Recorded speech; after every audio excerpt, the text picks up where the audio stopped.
So here's another way that these problems might look.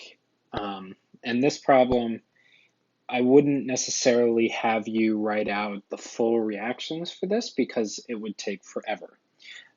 What I would instead do is ask you to label all the isotopes um, that happen and the type of decay for each step.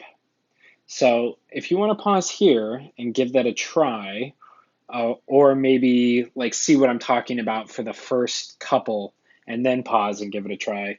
Um, again, try to do as much as you can on this because this is your first shot at practice. So I'm going to start up here with number one. And number one has 54 protons and 71 neutrons. So that gives me 125 over 54, and that is xenon. Okay, and that is going to undergo alpha decay, which decreases the top and the bottom. So it decreases the top by 4 and the bottom by 2, and that is tellurine. And you got to kind of remember how these go. So alpha decay goes down 2, left 2. So we're in this box. So there's isotope 2.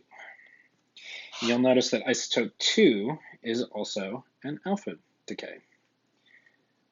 And that gets us 117 over 50, and that is now 10. All right, so you see what I'm kind of doing here. I'm just labeling the isotopes that are produced and labeling the type of reaction. So see if you can figure this out. The next step is again, I gotta, go down to left 2. So that takes me down to 3. And we do another alpha. And that gets us to 113 over 48 cadmium. Down to left 2. So this is isotope 4. Okay. That is also alpha. Now I'll go down to left 2. And so that's 109, 46. That is palladium. All right, now we're in beta decay. Okay, so there's a beta, and that does 109, 47, which is silver.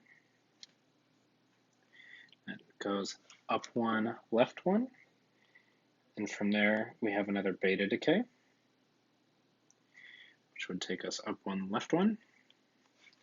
And that would take us to 109, 48, which is cadmium.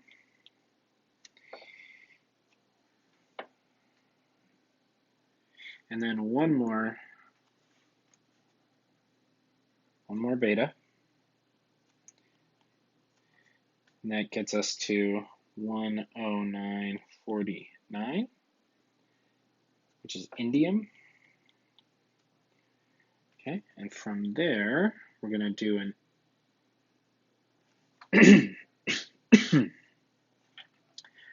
an alpha.